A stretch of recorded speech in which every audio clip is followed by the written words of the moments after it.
다르기 때문에 올해 이스라엘의 초막절이 10월 13일부터 있어서 8일 동안 이제 열리는데, 이 초막절에 이스라엘을 가면은 그 성지 순례를 하면은 아주 그 다양한 그런 광경을 볼 수가 있을 것입니다.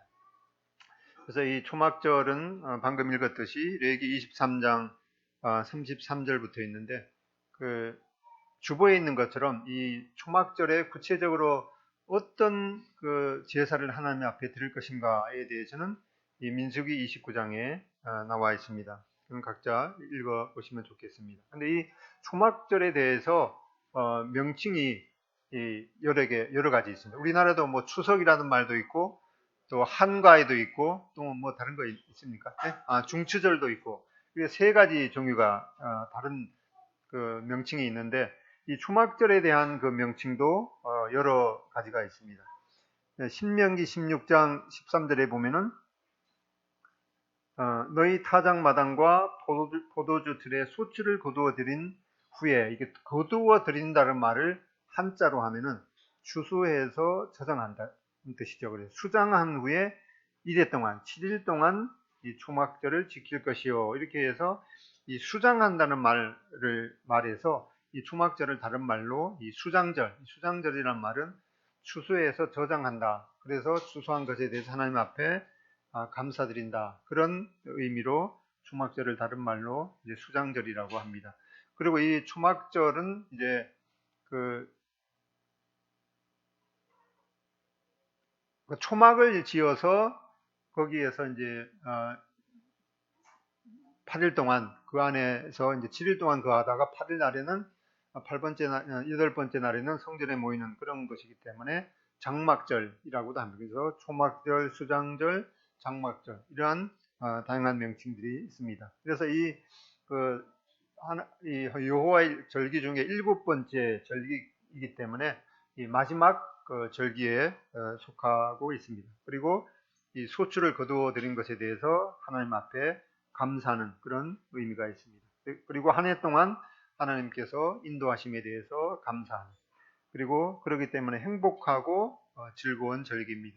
그래서 이 우리나라도 이 추석이 명절 중에 명절이고 가장 큰 명절인데, 바로 이 초막절도 이 하나님의 절기 중에 최대의 절기인 것을 보게 됩니다. 앞에서도 봤지만은 이 이스라엘의 이 3대 절기가 바로 유월절과 오순절과 초막절, 이것이 3대 절기이고, 그리고 이스라엘 백성들은 이 3대 절기에는 이 성전에 모여서 하나님 앞에 감사를 해야 되는 그런 의무가 있습니다.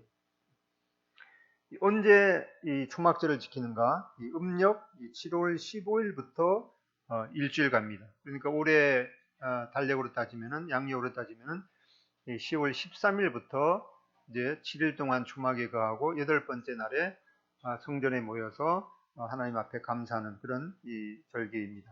그래서 이 초하루와 보름과 우리의 명절에 나팔을 불지어다. 그래서 여기 아무리 연습해도 이거 안 불리네요. 네. 그리고 초하루와 보름과 우리의 명절에 이 쇼파르라고 하는 이 양의 그 뿔로 만든 이 그 나팔로 초하루와 보름과 우리의 명절에 나팔을 불라라고 말씀하고 있습니다. 그 트럼펫 혹시 불어본 경험이 있으신 분은 트럼펫 부는 방법하고 똑같아 그러니까 한번 도전해 보시기 바랍니다. 그래서 이렇게 7월 15일부터 첫날과 그리고 8번째 날에는 이렇게 안식하고 성회, 이 거룩한 이 모임을 가져야 되는 것을 말씀하고 있습니다. 여기 23장 39절에 일곱째 달 15째 날부터 이래 동안 여호와의 절기를 지키되 첫날에도 안식하고 8째 날에도 안식할 것이요. 이렇게 이 초막절에 그 앞서서 있는 절기가 바로 이 대속죄일이었죠. 이스라엘 민족의 모든 그 죄가 하나님 앞에 이 용서가 되는 그런 아주 중요한 그런 이 절기를 지내고 난 다음에 이제 7월 15일, 음력 7월 15일에 이렇게 그 첫째 날에도 안식하고 그 이래 동안 이 초막을 지어서 바깥에서 이제 텐트죠. 텐트 안에서 7일 동안 거하다가 8번째 날에는 이렇게 성전에 모이는 그런 절기입니다. 왜 그러면 이러한 그 초막절을 지내는가? 앞에서 말했듯이 1년간 그 소출에 대해서 하나님께서 그 햇빛을 주시고 또 비를 주시고 또 적당한 바람도 주셔서 이 풍성한 그런 그 소출을 얻은 것에 대해서 하나님 앞에 감사하는 절기입니다. 신명기 16장 13절에 너희 타작마당과 포도주 들의 소출을 거두어 드린 후에 수장한 후에 1회 동안 초막절을 지킬 것이요. 그리고 이 초막절은 특별히 이제 가나안 땅에 들어가서 이 광야 40년 동안에 그 고생한 것에 대해서 회고하면서 그 광야 40년 동안에 하나님께서 신발도 헤어지지 않게 하시고 또 만나를 내려주셔서 생존했던 그런 것에 대해서 하나님 앞에 감사하는 내용입니다. 레위기 23장 43절에 보면은 이는 내가 이스라엘 자손을 애굽 땅에서 인도하여 내던 때에 초막에 거주하게 한 줄을 너희 대대로 알게 함이니라. 나는 너희의 하나님 여호와니라. 이렇게 말씀하고 있습니다. 그러면 이 초막을 언제 지내는가? 이렇게 어떻게 지내는가? 이 초막이라는 말을 이제 히브리 말로 수카라고 합니다. 수카라는 그 초막집을 짓고 거기에 기거하게 되는데, 그래서 이 수카라는 초막을 짓고 지내기 때문에 이 초막절을 특별히 히브리 말로 수코트라고 하게 됩니다. 7일 동안 초막에 거하면서 일종의 그 광야 그 삶을 이제 광야 체험을 하는 그런 것이죠. 23장, 레위기 23장 42절에 보면은 너희는 1회 동안 초막에 거주하되 이스라엘에서 난 자는 다 초막에 거주할지니 이는 내가 이스라엘 자손을 애굽 땅에서 인도하여 내던 때에 초막에 거주하게 한 줄을 너희 대대로 알게 함이니라. 나는 너희의 하나님 여호와니라. 그래서 지금 우리 청년들도 뭐 한 4, 50년 전 그 6.25 동란 그 직후에 그 삶에 대해서 어른들이 얘기하면은 도저히 뭐 그게 상상이 안 가죠. 그런 것들을 이제 얘기할 때 우리가 이해해야 되듯이 이스라엘 백성들도 그 광야 그 40년 동안의 삶이 얼마나 또 힘들었는데 그럼에도 불구하고 하나님께서 큰 은혜를 베푸신 것에 대해서 감사를 하게 됩니다. 이렇게 수카를 짓게 됩니다. 이렇게 초막을 이렇게 지어서 거하게 됩니다. 그런데 이제 요즘에는 이제 뭐 아파트 같은 거 이렇게 짓고 그러니까 그 초막을 이제 지으기가 힘들잖아요. 그래 어떻게 짓는가 하니까 이제 이스라엘은 아파트를 지을 때 이 베란다가 위에 뚜껑이 이제 없게 이렇게 만들어서 베란다에도 하고 그다음에 옥상에다 하고 뭐 이것도 저것도 안 되면 그냥 길거리에서 이렇게 지내게 됩니다. 여기 보면 이제 아파트 있는데 여기 베란다마다 이렇게 초막을 지어서 지내게 됩니다. 그리고 이제 이 초막절 기간 동안에는 첫째 날에도 안식해야 되고 또 8번째 날에도 안식해야 되는데 이 안식일 날에 대한 그 규정을 이제 바리새인들이 만들었죠. 그 안식일 날에는 거리를 얼마 이상 이동하면은 안 되고, 그리고 이제 그때는 이제 농경 사회였기 때문에 농사를 짓는 그런 것에 대해서 이제 그 풀을 뽑아서도 안 되고 뭐 이런 것이 있었는데, 그래서 그러다가 이제 어떤 규정 한 30몇 가지 규정을 만들었는데 이제 이 머리에 그 흰 머리를 나서 이렇게 뽑는 거는 그걸 이제 잡초를 뽑는 거와 똑같기 때문에 그걸 또 이제 노동에 속하게 되겠죠. 그래서 이 안식일 날에는 여인들은 특별히 가능하면 거울을 보지 말라. 그리고 거울을 불가피하게 보더라도 흰머리 2개 이상은 오밥 부분은 그거는 이제 안식일을 위반한 거다. 그 다음에 글자를 2자 이상 쓰는 것도 이제 안식일을 범한 거고, 2자 이상 지우는 것도 노동하는 것에 속한 거다. 그런데 요즘에는 뭐 노동하는 것도 옛날처럼 힘을 들여서 하는 게 아니라 뭐 트랙터 이런 걸로 하니까 손만 이렇게 딱 움직이면 일을 하게 되잖아요. 그래서 무게를 들 때 마른 무화과 하나 이상의 무게를 드는 거는 그거는 이제 노동에 속한다. 그래서 이제 아파트에 살면은 그 육중한 그 엘리베이터가 움직이게 하는 거는 사람이 움직이게 하는 거니까 그것도 이제 노동에 속한다.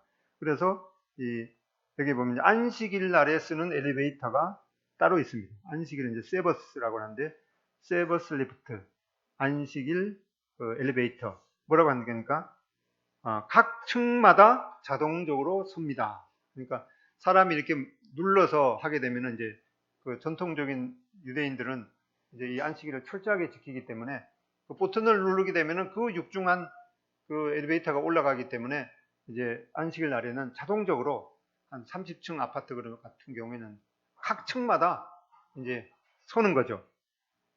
그리고 이제 그 혹시라도 이제 좀 고급 아파트가 이렇게 뭐 안식일 날 전용 엘리베이터 말고 그냥 그 한 가지만 있을 때는 이건 또 곤란하죠. 그러면은 이제 전통 유대인들은 가만히 기다리다가 이제 혹시 이방인이 오면은 그 엘리베이터 몇 층 가는데 좀 눌러주세요. 그런다고 자기는 이제 안식일을 철저히 지켰다. 뭐 그렇게 한다고 그래요. 말만 들었는데 한번 조회해 보니까 이렇게 안식일 엘리베이터가 정말 따로 있더라고요. 어떻게 지내는가? 이 초막절 동안에 매일 여러 가지 제사를 드리게 됩니다. 구체적으로 이제 그 7절기 동안에 어떠한 제물을 드릴 것인가에 대해서는 민수기 29장에 자세히 나와 있습니다. 첫 번째 날에는 이제 숫송아지 13마리, 그 다음에 순양 2마리, 흠없는 어린 양 14마리, 그리고 속죄제 순염소 1마리를 소제와 함께 화제로 드립니다. 그 일주일 동안 이렇게 제사를 드리게 되는데 첫 번째 날에 송아지 13마리나 이렇게 드리게 됩니다. 그 다음에 둘째 날에는 이제 송아지가 1마리 줄어듭니다. 그리고 나머지는 똑같고, 세 번째 날에는 세 번째 날하고 이제 7번째 날까지 송아지는 첫날에는 이제 13마리, 그 다음에 12마리, 그 다음에 11마리, 10마리 이렇게 점점 이제 줄어들어서 7째 날에는 이제 숫송아지가 7마리 드리고 나머지는 동일하게 드리게 되는데, 그렇게 되면 이 초막절 동안에 이 동물 제사를 드리는 것을 다 합산해 보면은 송아지가 1인이라고 그러죠.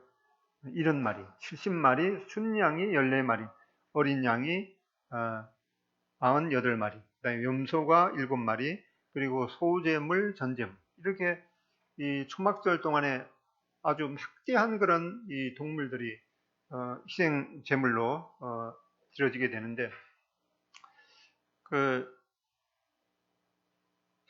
이 동물이 이 사람의 그 죄 때문에, 이 하나님 앞에서 이 사람의 그 죄 때문에 이렇게 뭐 어떻게 보면 이게 그 억울하게 이 동물이 이렇게 희생 제물로 드려지는 것을 생각해 보게 될 때 하나님 앞에서 정말 이렇게 피 흘림의 제사가 없으면은 그 죄가 속해지지 않는 그런 아주 하나님의 공의를 보게 됩니다.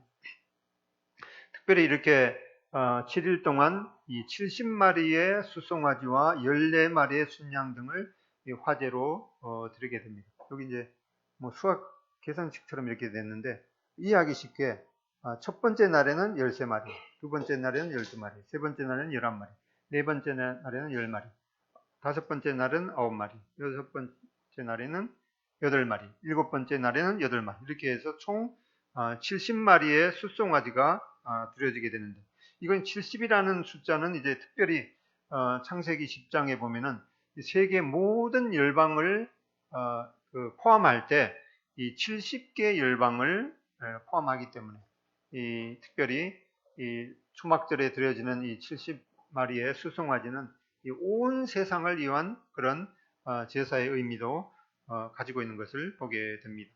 또한 이 네 번째 날에 네 번째로 어떻게 이 초막절을 지내는가 하니까 이 하나님 앞에 이 헌물과 이 제물을 드리게 됩니다. 그래서 23장 레위기 23장 38절에 보면 이는 여호와의 안식일 외에 너희의 헌물 외에 너희의 모든 소원 제물 외에 또 너희의 모든 이 자원 또는 낙헌 제물 외에 너희가 여호와께 드리는 것이니라. 그래서 이 소원 제물하고 자원 제물을 드리게 되는데, 이 소원 제물은 하나님 앞에 어떤 내가 이렇게 하나님 앞에 이러이러한 삶을 살겠습니다. 이렇게 소원을 했으면은 그 하나님 앞에 소원한 것에 대해서 하나님께서 이제 그 소원이 성취되도록 이렇게 인도할 것에 대해서 미래의 인도하심에 대해서 감사를 드리는 그런 제물이 되겠고, 이 자원제물 또는 이 낙헌제물이라고 하는 기쁘게 드리는 이 낙헌제물은 이미 베푸신 것, 하나님이 베푸신 것에 대해서 모든 것이 하나님의 은혜였습니다. 이렇게 고백하는 그런 제물이 바로 이 자원 또는 낙헌 이 제물입니다. 그리고 이제 그 초막절 이 8번째 날에는 성전에 모여서 이제 제물을 드리게 됩니다. 첫날과 8번째 날에는 이 성회, 거룩한 모임으로 이 성전에 모이게 됩니다. 첫날에는 성회로 모일지니 너희는 아무 노동도 하지 말지며 이래 동안에 너희는 여호와께 화제를 드릴 것이며 8째 날에도 너희는 성회로 모여서 여호와께 화제를 드리지니 이는 거룩한 대회라. 너희는 어떤 노동도 하지 말지니라. 그러니까 성회로 모여서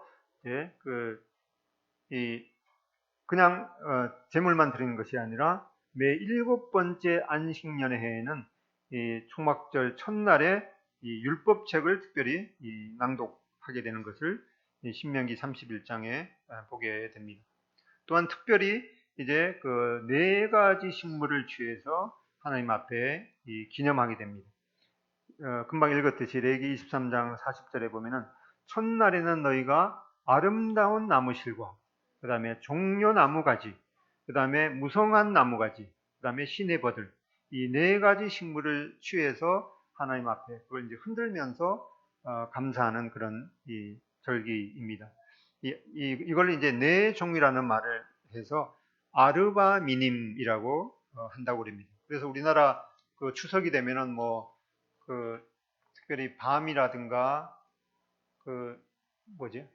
대추 이런 것들을 특별히 먹으면서 또 이제 기념하는 그런 것인데, 이스라엘은 이렇게 아르바미님이라고 하는 4종류, 아름다운 나무실과 그 다음에 종려나무가지, 그 다음에 무성한 나무가지, 시내버들, 이것을 이제 아르바미님 이렇게 해서 한 묶음을 이렇게 해서 이제 초막절에 10월 13일이라고, 올해는 10월 13일을 말씀드렸죠. 그 무렵에 가면은 이제 가게마다 이 아르바미님을 이제 모아놓고 판매를 합니다. 그러면 이제 사람들이 그걸 사서 이제 이 초막절 끝나는 15일 하고 이제 8번째 날인 이제 7월 음력 7월 20일에 이렇게 아르바미님을 해서 성전에 모여서 아까 그림에 봤듯이 다 이렇게 뭐 하나 들고 있었죠. 그걸 이렇게 흔들면서 하나님 앞에 감사를 하게 됩니다. 이렇게 아름다운 나무실과라고 하는 이게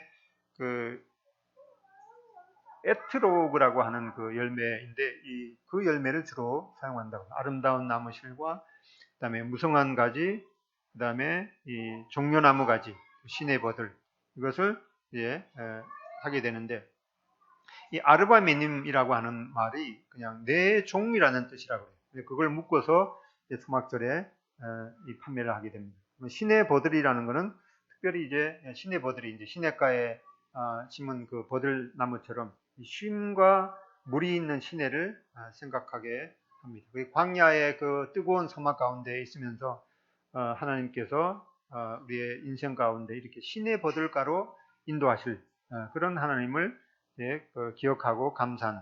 그다음에 종려나무 가지는 바로 이 광야의 소망인 이 오아시스를 생각하게 합니다. 그리고 무성한 가지는 이제 그 생명력이 강한 그런 나무이기 때문에 이 부활 또는 영생을 소망하게 되고, 그 다음에 아름다운 나무실과 이걸 이제 에트로그 또는 이제 그 시트론이라고 하는 그런 열매를 통해서 가나안 땅에서 이제 풍성한 열매를 주실 것에 대해서 하나님 앞에 감사를 하게 됩니다. 아까 우리가 전에 이 절기를 통해서 보듯이 이 요한복음을 보면은 특별히 이 절기들과 관련해서 이 요한복음이 기록되어 있는 것을 보게 되는데, 예수님께서 이 니고데모를 만났을 그 시기가 바로 유월절 기간 중에 만났던 것을 보게 됩니다. 그리고 나서 이제 요한복음 7장 37절에 보면은 명절 끝날 곧 큰 날에 예수께서 서서 외쳐 이르시되 누구든지 목마르거든 내게로 와서 마시라. 나를 믿는 자는 성경의 이름과 같이 그 배에서 생수의 강이 흘러나오리라. 우리가 이제 다음 달에 추석 기간 동안에 고향에 일가 부모님 또 친척을 방문할 그런 생각만 해도 마음이 이제 들뜹니다. 그런데 이제 추석 기간이 다 끝나면은 이제 각자 이제 이제 일터로 돌아가야 되는 그 시기에는 특별히 이제 부모님들이 오히려 더 허전함을 느끼게 되겠죠. 근데 바로 여기에 이제 명절 중에 명절인 이 초막절이 이제 끝날 명절 끝날 곧 큰 날에 예수께서 서서 외쳐 이르시되 누구든지 목마르거든 내게로 와서 마시라. 나를 믿는 자는 성경의 이름과 같이 그 배에서 생수의 강이 흘러나오리라. 이렇게 이스라엘 백성들도 이렇게 명절이 다 끝나고 나면은 그 허전한 그 시기에 바로 예수님께서 누구든지 목마르거든 내게로 와서 마시라.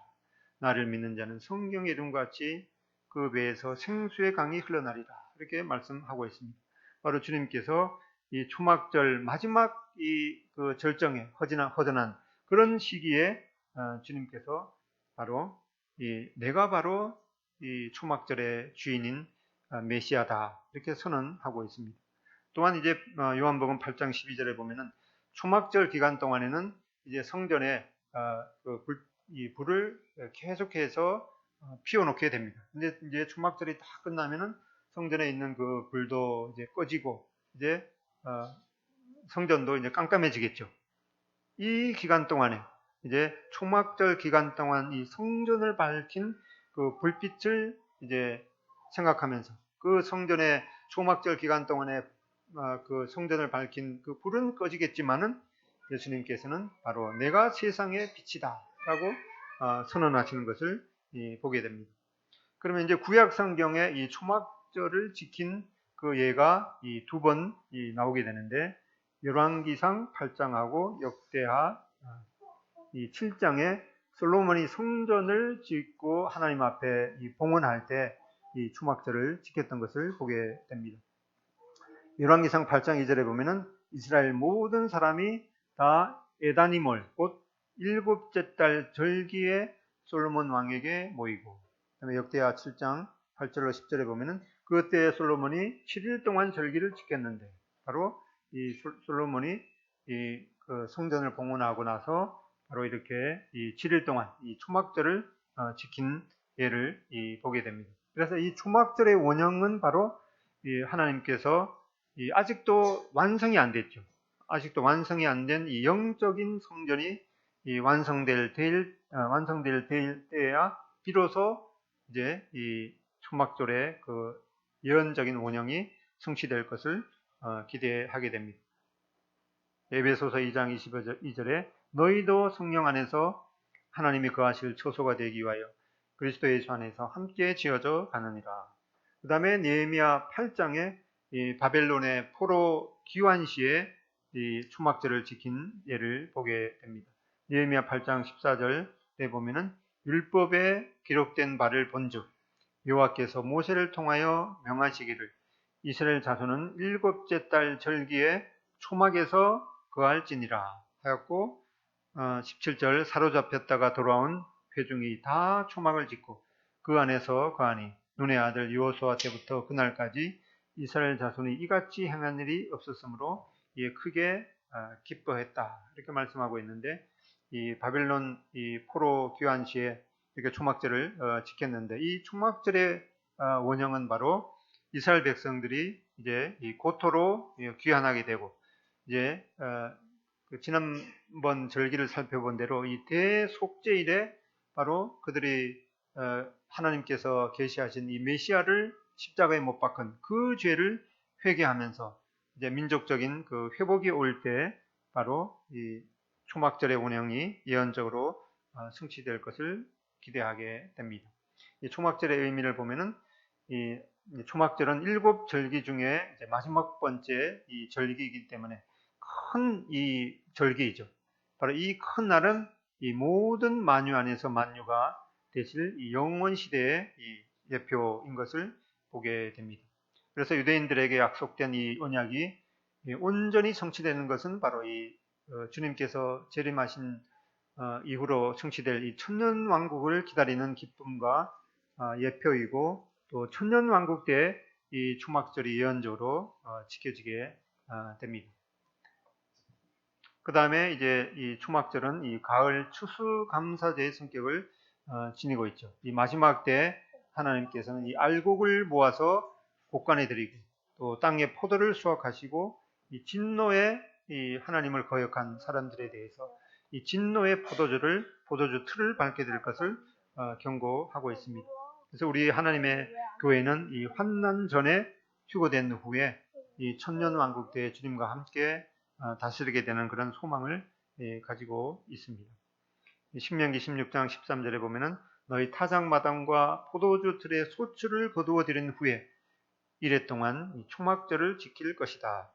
또한 이제 요한계시록 14장 19절에 보면은 천사가 낫을 땅에 휘둘러 땅의 포도를 거두어 하나님의 진노의 큰 포도주 틀에 던짐에 성 밖에서 그 틀이 밟히니 라고 말씀하고 있는데, 이 초막절이 바로 이 1년 동안의 그런 그 농사에 대한 결실을 하나님 앞에 감사하는 그런 이 절기이듯이, 이제 그 영적인 추수, 이 하나님을 진실로 믿는 그러한 이 사람들을 하나님의 자녀로 삼으시고, 하나님을 끝까지 부인한 그런 사람에 대해서는 이제 이 마귀와 그 사자를 위해서 예비된 영영한 이 불에 넣게 되는 그런 심판에 대해서 말씀하고 있습니다.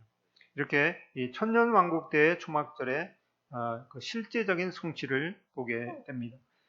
스가랴서 14장 4절로 보면은 그날에 그의 발이 예루살렘 앞 곧 동쪽 감람산에 서실 것이요 예루살렘을 치러 왔던 이방 나라들 중에 남은 자가 해마다 올라와서 그 왕 만군의 여호와께 경배하며 이 초막절을 지킬 것이다. 이제 그날에 이 주님께서 이 천군 천사와 함께 그 영광 중에 재림하실 때 예수님의 발이 이렇게 이 예루살렘 앞 동쪽 감람산에 그 예수님의 발이 서실 것이다. 이렇게 말씀하고 있습니다. 그리고 나서 이제 그 사람들이 그 하나님 앞에 경배하며 이 초막절을 지킬 그런 예언적인 것에 대해서 말씀하고 있습니다. 여기가 이제 감람산 광경인데, 요 밑에 있는 이게 뭔가 하니까 그 묘입니다. 이제 이 예수 하나님께서 이제 동쪽으로 오신다는 동쪽 문으로 들어오신다는 그런 에스겔서의 예언에 따라서 여기다가 묘자리를 쓰면은 이제 뭐 부활하게 된다. 이게 하나님께 대한 믿음이 있어야 되는데, 그렇게 부활의 그 소망을 누리게 되는데, 여기에다가 묘자리를 쓰면은 이제 부활하게 될 거라는 그런 생각으로 여기 지금 예루살렘에 가면은 이 동쪽 문 그 앞에 이렇게 많은 이 묘가 있습니다. 이렇게 세상 마지막 때 이 추수를 보게 되는데, 요한계시록 14장 15절에 보면은 또 다른 천사가 성전으로부터 나와서 구름에 앉은 이를 향하여 큰 음성으로 외쳐 이르되 당신의 낫을 휘둘러 거두소서. 땅의 곡식이 다 익어 거둘 때가 이르렀음이니이다 하니 구름에 앉으신 이가 낫을 땅에 휘두르매 땅의 곡식이 거두어지니라. 이제 이 천사가 이 구름에 앉으신 이 주님을 향해서 이제 때가 되었으니까 그 낫을 휘둘러서 땅에 그 곡식이 다 익었으니까 거둘 때가 되었습니다. 라고 하니까 이제 그 모든 심판자가 되시는 주님께서 이때 바로 알곡은 곡간에 드리게 됩니다. 이것은 바로 이제 환난기를 통해서 이 환난기의 이 순교를 통해서 이 주님을 믿은 그런 자들은 이제 천년왕국에 들어가고, 이 죽정이 이 주님을 끝까지 부인한 그런 사람들은 이제 불사르게 되죠. 이것은 바로 이 불신자들은 이 지옥불에 들어갈 그런 경고를 말씀해주고 있습니다. 이렇게 이 포도주 틀이 옛날 이렇게 생겼는데 이 포도를 이렇게 집어넣고 이렇게 돌려서 아주 압착을 하게 되죠. 이렇게 믿지 않는 그런 사람에 대해서는 이러한 엄한 심판의 경고가 있는데 이런 걸 보면서 하나님이 참 사랑의 하나님이 참 너무하시다 이렇게 생각을 오해를 할 수가 있겠지만은 주님께서 이 누구든지 이 주님의 이름을 부르는 자는 구원을 받을 것이라 라고 하는 이 모든 사람들을 향해서 이 초청하시는 여기 앞에 요한복음 3장 16절 있는 것처럼 하나님이 세상을 이처럼 사랑하사 독생자를 주셨으니 이는 저를 믿는 자마다 이 누구든지 한 사람도 예외 없이 주님께로 오라고 이렇게 초청하십니다. 그 초청을 이 거절한 대가가 바로 이런 원래 이것은 이 마귀와 그 사자를 위해서 예비된 심판이지만은 이 마귀에 속아서 마귀를 따라간 자는 이 마귀가 받아야 될 그런 심판을 똑같은 심판을 받게 될 것을 경고하고 있습니다. 이렇게 이 일곱 절기에 대해서 살펴봤는데 이 처음 4개의 절기, 유월절과 무교절, 초실절, 오순절 이것의 대략적인 의미는 바로 유월절날 유월절 어린 양께서 희생이 되셨도다. 그리고 이제 무교절 동안에 이 누룩을 제거하는 이러한 성별됨. 그다음에 초실절에 바로 이 초실절의 부활의 첫 열매가 되신 주님의 이 부활을 보게 됩니다. 그다음에 오순절에는 이제 성령 이 강림으로 이 예언적인 의미가 성취가 되었습니다. 이렇게 4개의 절기가 주님의 출임으로 성취가 되었고, 그다음에 납발절과 속죄일과 추막절은 이제 주님의 재림과 관련해서 성취가 될 것인데 이것이 구체적으로 언제 성취될 것인가에 대해서는 어느 누구도 알 수 없다고 하나님께서 경고를 하셨습니다. 그래서 베드로후서 1장 19절에 보면은 또 우리에게는 더 확실한 예언이 있어 어두운 데를 비치는 등불과 같으니 날이 새어 샛별이 너희 마음에 떠오르기까지 너희가 이것을 주의하는 것이 옳으니라. 먼저 알 것은 성경의 모든 예언은 사사로이 풀 것이 아니니 예언은 언제든지 사람의 뜻으로 낸 것이 아니요 오직 성령의 감동하심을 받은 사람들이 하나님께 받아 말한 것입니다. 이러한 일곱 절기에 대해서 특별히 이것은 장래일의 그림자라고 말씀하셨는데 그렇다고 해서 이런 절기를 통해서 주님께서 언제 재림하실 것인가에 대해서 이제 잘못 분별을 했다가는 지난번에 다미 선교의 처럼 이 주님의 우리 교회가 휴거된다는 그런 것들을 구체적인 날짜를 발표함으로 말미암아서 이 엄청난 그런 잘못된 영향을 초래했던 것을 보면서 이러한 예언은 사사로이 풀 것이 아니고 또 하나님께서 이거는 어느 누구도 하늘에 있는 천사라도 모른다. 그러면은 그거는 이제 하나님의 고난에 맡기는 그런 태도가 필요하겠습니다. 뒤에 몇 장 있는가 모르겠는데 이렇게 여호와의 7절기 이 도표를 보면은 이제 레위기 23장에 나오죠. 그리고 구체적으로 이제 7절기 동안에 어떠한 제물을 드릴 것인가에 대해서는 민수기 28장에서 29장까지 그리고 신명기 16장 그다음에 출애굽기 23장 출애굽기 34장에 이러한 내용이 나오는데 특별히 골로새서 2장 17절에 이것들은 장래일의 그림자라고 말씀하고 있습니다. 그래서 이거는 이제 날짜는 이제 유대인 달력인 음력으로 계산해서 6월절은 이제 정월 14일, 그다음에 무교절은 이제 정월 보름 1월 15일부터 7일간, 그다음에 6월절이 있는 그 기간 동안에 첫 번째 안식일 다음 날에 이 초실절을 지내게 됩니다. 이 초실절은 바로 이 주님의 부활을 또 의미하는 것을 보게 됩니다. 그리고 이제 오순절은 이제 이 6월 초실절을 포함해서 50일째 되는 날이 바로 오순절이 되겠고 이 오순절 날에는 바로 사도행전 2장에 있는 것처럼 성령 강림을 통해서 예언적으로 성취된 것을 보게 됩니다. 그리고 약 4개월의 공백기가 있는 후에 이제 7월 1일에 이 나팔절이 있게 되죠.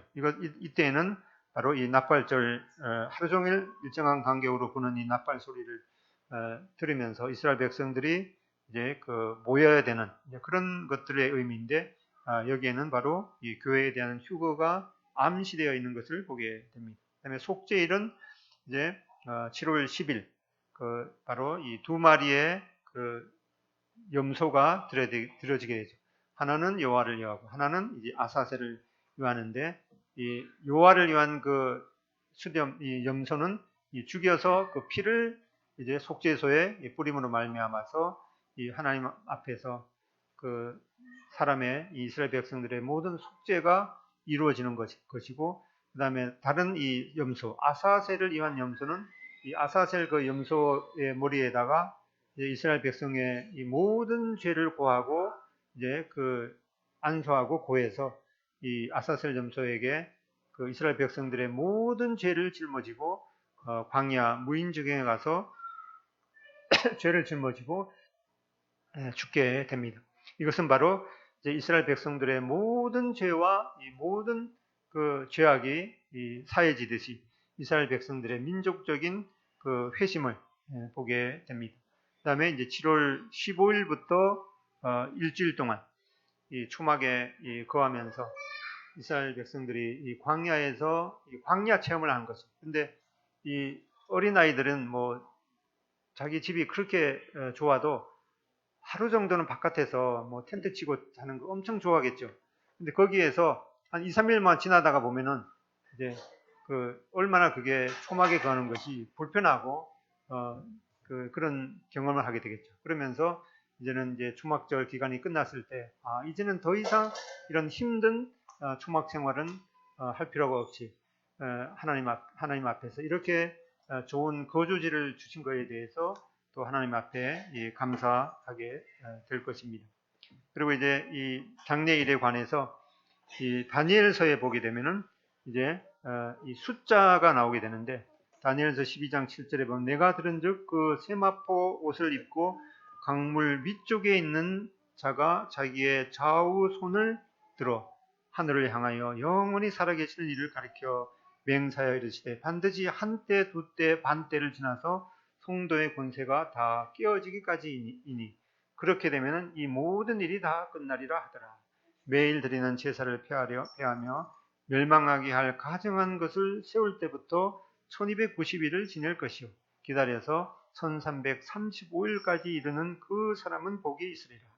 너는 가서 마지막을 기다리라. 이는 너가 평안히 쉬다가 끝날에는 너의 몫을 누릴 것입니다. 이것은 이제 하나님께서 이 다니엘에게 주신 말씀인데, 이제 다니엘에게 너는 가서 마지막 때를 기다리라. 이제 다니엘은 이제 나이가 들어서 죽게 됩니다. 그럼 이제 마지막 때 이제 평안히 쉬다가, 이 말은 이제 죽은 상태에서 죽어 있다가 이 마지막이 끝날에 이 천년왕국 때에 이제 다시 살아서 그 복을 누릴 것이다, 이렇게 말씀하고 있는데, 이 다니엘서에 나오는 내용은 이제 7년 환난의 기간 동안에 이제 중간 기간 동안에 멸망에 가증한 것이 거룩한 곳에 서게 되는 그 시기부터 이제 무시무시한 이 환난이 시작됩니다. 그 기간이 바로 이제 한때, 두때, 반때라고 하는 것은 3년 반이 되고, 이제 3년 반은 42개월 1260일이 됩니다. 그래서 여기 7년 환난의 중간부터 이제 3년 반 동안 42개월 1260일 동안 큰 환난이 이제 있고 난 다음에 주님께서 재림하시게 됩니다.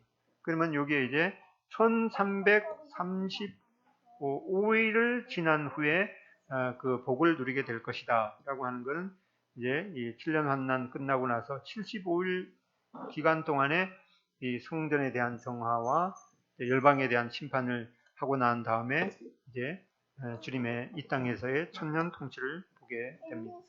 다른 도표를 보면은 이제 주님께서 재림하시고 75일의 기간 동안에 이제 양과 염소를 구분하는 열방에 대한 심판이 있고, 이제 그 75일 이후에 이 천년왕국 때에는 바로 주님께서 이 다윗의 이 보좌에 앉으셔서, 그다음에 그 하나님의 교회는 이 주님과 더불어 이 천년 동안 그 왕노릇 하게 될 것을 말씀하고 있습니다. 이렇게 이 일곱 절기를 통해서 이 하나님, 이것은 사람의 절기가 아니라 하나님께서 이렇게 날짜를 구체적으로 정하시고 또 그날에는 무엇을 해야 될 것을 구체적으로 말씀하셨습니다.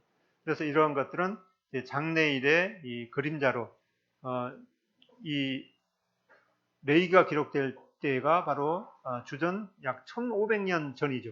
1500년 전에 주님께서 언제 십자가에서 죽으시고 또 언제 부활하시고 또 언제 성령 강림을 통해서 교회가 탄생할 것이라는 이런 구체적인 날짜를 그 절기 날짜에 그대로 이제 성취가 되었는데, 이제 그 주님의 재림과 관련해서는 어떻게 이러한 것들이 성취될 것인가에 대해서는 이제 하나님의 권한에 속해 있습니다. 이렇게 하나님의 예언은 1.1획도 어김없이 성취되는 것을 보면서 과연 이 성경이 하나님의 이 말씀이고, 그렇기 때문에 이 하나님의 말씀으로 기록된 이 성경을 통해서 아직도 예수님을 구주와 주님으로 영접하지 않은 자는 정말 주님을 구주와 주님으로 영접한 사람들에게 어떠한 이 복이 있는 것인가에 대해서 이렇게 보면서, 또한 예수님을 끝까지 부인한 자들에 대해서는 어떠한 그 형벌이 있을 것을 분명하게 말씀해 주셨기 때문에 성경을 통해서 이 기록된 하나님의 말씀인 이 성경을 통해서 그 안에 기록된 이 예수 그리스도를 구주와 주님으로 영접하게 되는 그런 역사가 있기를 기도하게 됩니다. 기도하고 마치겠습니다.